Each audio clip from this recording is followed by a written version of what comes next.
Israel और फिलिस्तीन के बीच सालों से तनातनी है। दोनों देशों के बीच वर्चस्व की लड़ाई में अब तक हजारों लोगों की जानें भी जा चुकी हैं। लेकिन क्या आप जानते हैं, इजराइल बार बार जिस फिलिस्तीन को मारता है, उसके पास यानी फिलिस्तीन के पास अपनी कोई सेना तक नहीं है। भले ही इजराइल खुद को न्यूक्लियर ताकत ना कहता हो, लेकिन जानकारों का मानना है कि इजराइल के पास न्यूक्लियर हथियार भी हैं। इजराइल डिफेंस फोर्सेस के पास 1,70,000 फौज के जवान और अधिकारी हैं। अस्थायी फौज के तौर पर 30 लाख से ज़्यादा लोग फौज में सेवा देने के लिए हमेशा तैयार रहते हैं। ये आंकड़े चौंका देने वाले हैं। यही वजह है कि हर बार इस जंग में इजराइल ही फिलिस्तीन पर 20 साबित हुआ है और हर बार इस टक्कर के बाद फिलिस्तीन को अपनी ज़मीन गंवानी पड़ी है। बगैर फौज वाले एक देश का और दुनिया के सबसे ताकतवर मुल्कों में से एक इजराइल से टकराने की कहानी जितनी अफसोसनाक है, उतनी ही चौंकाने वाली। सच्चाई ये भी है कि फिलिस्तीन खुद के हथियार के नाम पर कुछ रॉकेट्स ही बना पाता है, जिससे अक्सर इजराइल को निशाना बनाता है। हालांकि जानकारों की माने तो इनमें से भी ज़्यादातर रॉकेट वो या तो ईरान की मदद से बनाता है या फिर ईरान चोरी छिपे इन रॉकेट्स की सप्लाई फिलिस्तीन को करता है।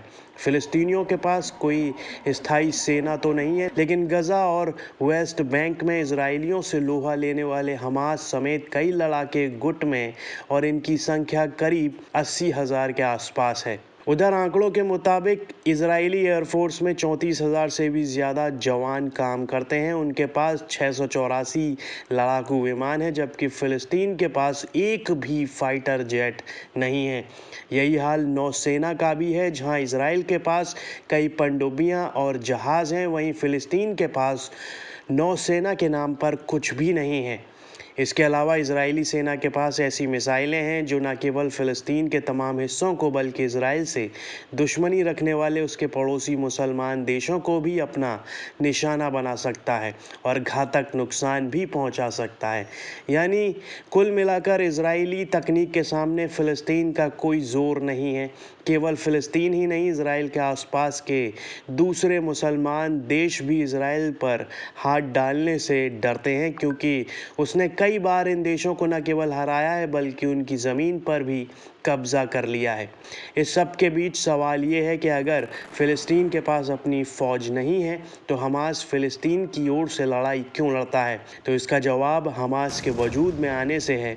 फिलिस्तीनी इलाकों से इजरायली फ़ौज को हटाने के इरादे से 1987 में इसका गठन किया गया था और तब से लेकर अब तक हमास लगातार खुद को मुसलमानों का रक्षक बताते हुए इजराइल से पंगा लेता रहता है और हमास इजराइल को मान्यता तक नहीं देता और पूरे फिलिस्तीनी इलाके में इस्लामी हुकूमत कायम करना चाहता है। लेकिन इन सब के बीच एक बड़ा सवाल ये है कि जब हमास दुनिया के कई बड़े देशों की नज़र में एक आतंकवादी संगठन है, इसे किसी की मान्यता तक नहीं है, तो फिर इसे इजराइल से लड़ने के लिए हथियार कहाँ से मिलते हैं? वो भी तब जब हमास के कब्जे वाली जगह गाजा पट्टी के एक तरफ खुद इजराइल की सीमा है और दूसरी तरफ समंदर है। तो इसका जवाब है गाजा पट्टी से सटा इजिप्ट का इलाका।